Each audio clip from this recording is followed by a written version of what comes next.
السلام عليكم، اهلا وسهلا فيكم حبايبي وين ما كنتوا عم بتتابعونا في قناة المطبخ الشعبي. بتمنى يا رب تكونوا بألف خير. وصفتنا اليوم من الحلويات السهلة والسريعة عنا البسبوسة. تابعوا الفيديو للأخير، يلا مع بعض لنشوف خطوات العمل بالتفصيل.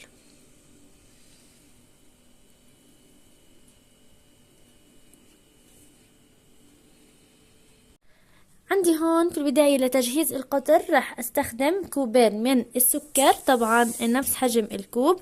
راح اضيف عليهم 3 كوب من المي.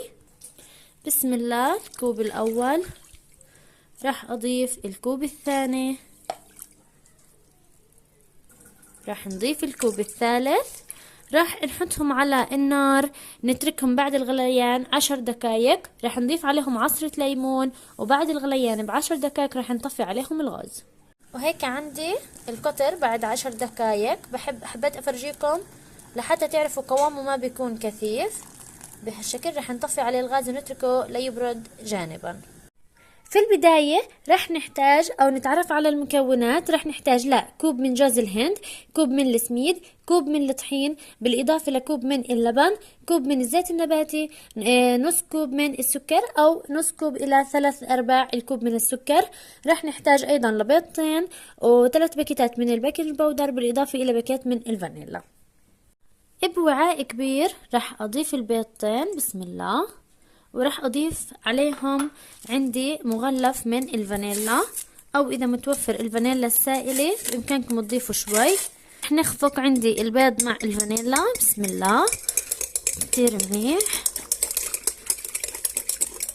هيك عندي منيح سكر، بالاضافة لعندي الزيت، بسم الله، ورح نخفقهم ايضا كتير منيح.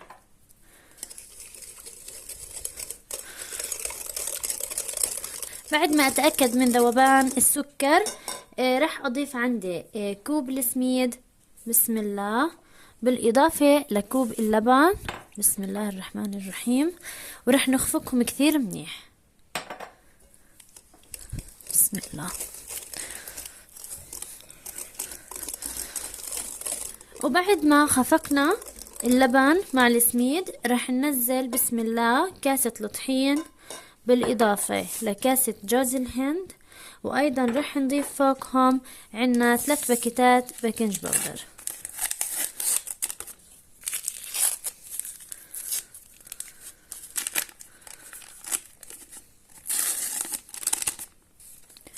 هذا عندي الباكيت الثالث، ورح نبدأ نخفقهم بسم الله كثير منيح. وهيك عندي بعد ما خفقناهم راح افرجيكم القوام راح يكون عنا كثيف بهذا الشكل. عندي هون في صينية ضفت شوي من الطحينية، وزعتها في قاع الصينية. بعد هيك راح نصب الخليط، نقول بسم الله،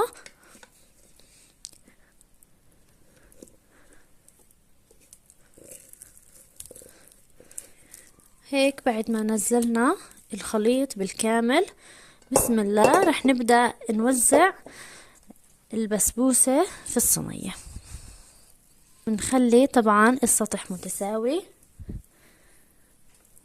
عندي هون بعد ما نزلنا الخليط في الصينية لحتى يسهل علينا الفرد، طبعا هون راح ادهن ايدي بشوي من الزيت، وبعد هيك راح ابدأ بسم الله عندي هون افرد الخليط، بيجي اسهل. وعندي هيك بعد ما سوينا السطح بهذا الشكل راح نترك الصينية لترتاح مدة ربع ساعة، وبعد الربع ساعة راح ندخلها الفرن محمى مسبقا على درجة حرارة وسط إذا كان الفرن على غاز، ولكن إذا فرن على الكهرباء راح تكون درجة الحرارة ما بين 150 170. طبعا محمى مسبقا. بندخلها تكون النار من تحت، ولما نشوف الأطراف عندي اتحمرت بنحمر الوجه. وهيك عندي بعد ما طلعنا البسبوسة من الفرن وتحمر عندي الوجه رح نشربها بالقطر، بسم الله. طبعا القطر هون عندي بارد والبسبوسة سخنة، بإمكانكم تضيفوا تكون البسبوسة سخنة والقطر سخن، ولكن بفضل إنه يكون القطر بارد. طبعا بنسقيها منيح في القطر، وبرجع لحسب رغبتكم في نسبة الحلا.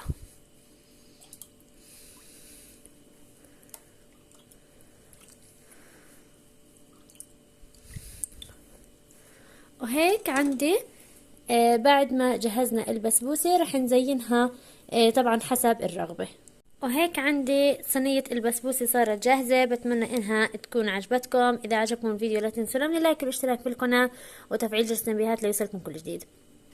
دمتم بخير وشكرا لكم لحسن المتابعة.